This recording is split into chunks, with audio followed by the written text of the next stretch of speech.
Salute. How y'all doing? My name is Derek Williams.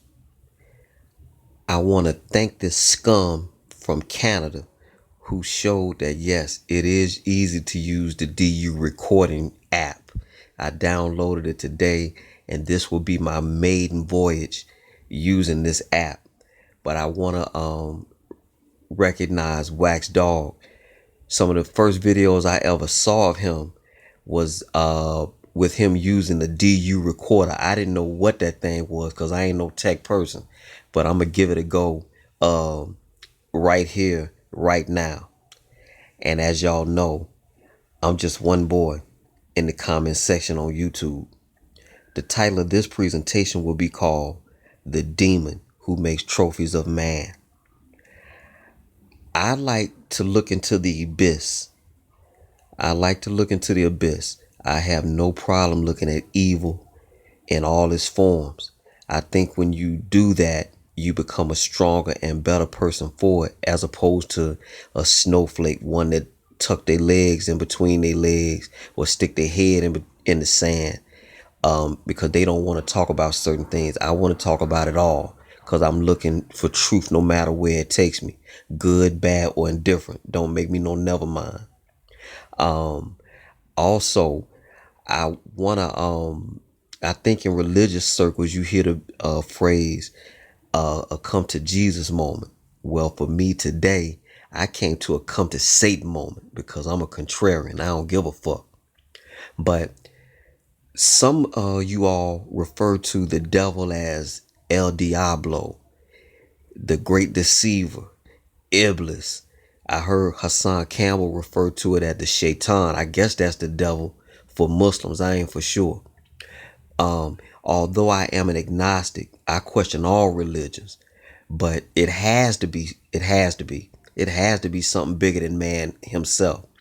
Now, what that power is, or what that energy is, or that creative force in the universe is, I don't know.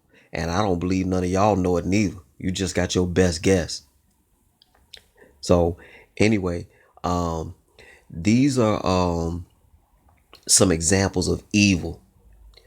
If I were to tell you that a woman in Ebony magazine said that she had HIV and she was knowingly giving it to people in Dallas, Texas, that would qualify as evil. If someone were to take 17-year-old Kendrick Johnson and husk him out for his organs, take every organ in his body and stuff his body with newspaper and roll him up in a gym mat, I think that would be qualified as being evil. If a Merck vaccine creator was caught laughing at the fact that carcinogens were placed in a polio vaccine, which affected at least 200 million people across North America, because a bunch of people throughout the 50s, 60s, and 70s received that polio vaccine. And so you have a cancer that comes up on you when you come on up in age. And then the American Cancer Society gonna bleed you dry with chemotherapy and radiation and things of this nature. But for me, nothing surprises me. For me, nothing offends me. And I think this is why I have such an easygoing demeanor about me, because I'm willing to look at the worst. And I often think the worst, but I don't let that consume me. But I just want to share the words from the grave.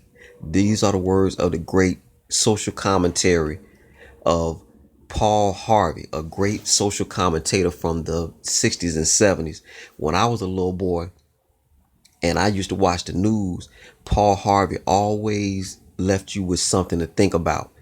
When I came to Philadelphia on WDAS, they used to always end their 5 o'clock jams with a phrase that went like this: great minds talk about ideas, average minds talk about events, and small minds talk about people.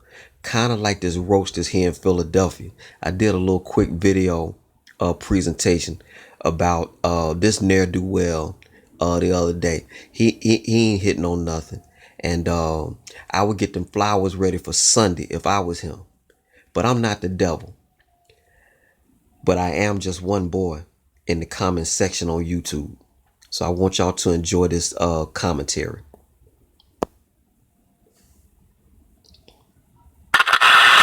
Hello, Americans. I'm Paul Harvey. If I were the devil, if I were the prince of darkness, I'd want to engulf the whole world in darkness, and I'd have a third of its real estate and 4/5 of its population, but I wouldn't be happy until I had seized the ripest apple on the tree.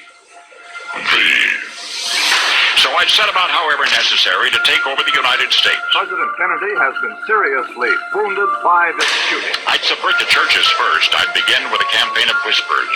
With the wisdom of the serpent, I would whisper to you as I whispered to Eve. Do as you please. To the young, I would whisper that the Bible is a myth. I would convince them that man created God instead of the other way around. I would confide that what's bad is good and what's good is square. In the old, I would teach to pray after me, Our Father, which art in Washington. And then I'd get organized. I'd educate authors in how to make lurid literature exciting so that anything else would appear dull and uninteresting. I'd threaten TV with dirtier movies and vice versa. I'd peddle narcotics to whom I could. I'd sell alcohol to ladies and gentlemen of distinction. I'd tranquilize the rest with pills. If I were the devil, I'd soon have families at war with themselves, churches at war with themselves, and nations at war with themselves, until each in its turn was consumed. And with promises of higher ratings, I'd have mesmerizing media fanning the flame. The President of the United States is racist. If I were the devil, I would encourage schools to refine young intellects, but neglect to discipline emotions, just let those run wild. Within a decade, I'd have prisons overflowing. I'd have judges promoting pornography. Soon I could evict God from the courthouse, then from the schoolhouse, and then from the houses of Congress. And in his own churches, I would substitute psychology for religion. I would lure priests and pastors into misusing boys and girls and church money.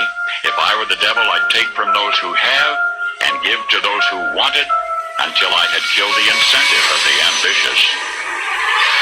I would caution against extremes. I'm here to warn people. You keep telling me to shut up. This isn't a game. In hard work, in patriotism, in moral conduct.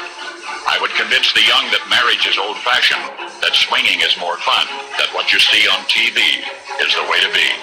And thus I could undress you in public, and I could lure you into bed with diseases for which there is no cure. In other words, if I were the devil, I'd just keep right on doing what he's doing.